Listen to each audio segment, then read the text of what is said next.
got two snow scenes here, and I've noticed that when I set these projects in class, my students often make the snow far too white.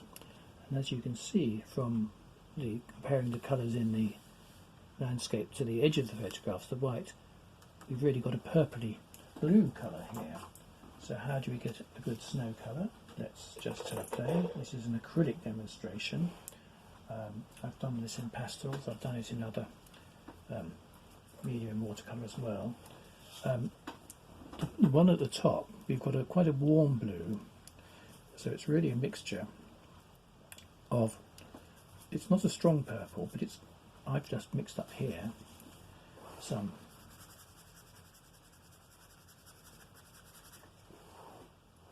ultramarine with a little bit of cadmium red in it, so it's slightly too dark. We're now going to add a little bit of, yeah, you've guessed it, a bit of white. So let's add a little bit of white to this. Just mixing it straight on top. Have I gone too white?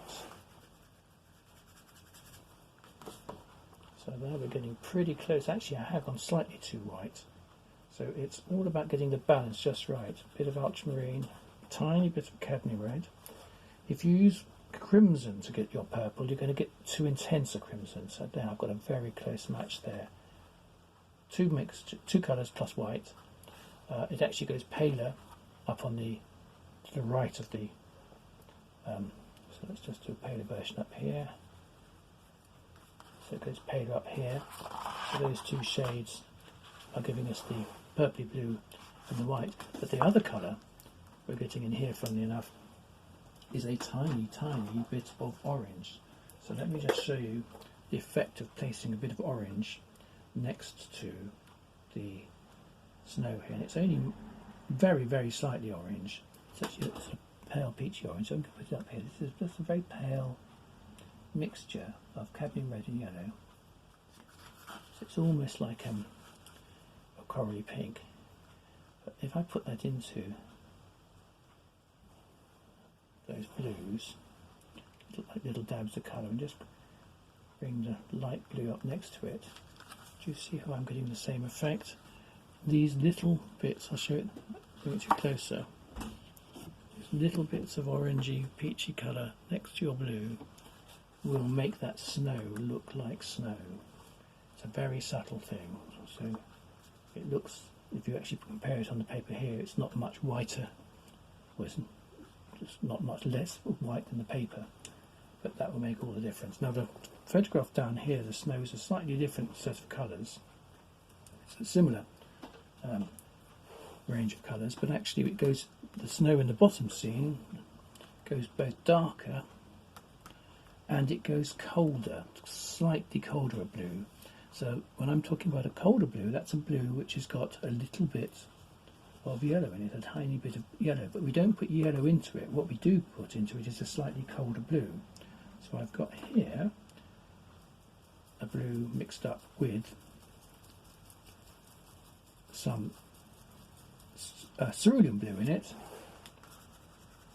I think it's got a bit too cold. Let's have a look down here. Slightly too cold. So let's go back to my ultramarine. It's about getting the right balance. So that's the two together. And I'm also going to do another version of that with a bit more white in it. So I've gone too cold in the top example. But this way, by the way, painting your palette colours onto a piece of paper and holding it up to your... There we go. We've got a paler shade here perfectly. The deeper shade works right down at the bottom of the photograph where it goes darker. I'll just put the camera down a bit so you can see down here. But that's a mixture of ultramarine with a little bit of cerulean in it, and a little bit of cadmium red in it to make it more mauvey and white.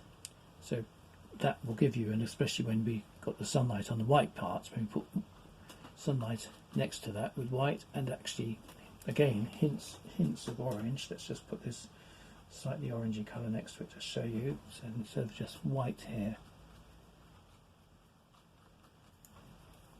it is very subtle, but if you look at your source photograph, you'll see what I'm getting at. And that colour, let's put some on the edge of the paper, is very similar to the colour right into the highlights here, and also on the right of the photograph over here, there's a hint of that peachy white colour, which if you put it in will make the blues far more intense. It will really bring the painting to life. So little tips on mixing the blues, whether they're warm or cold, and how to set them off with other colours in the source photograph. So a peachy white, if you like, just to give the contrast.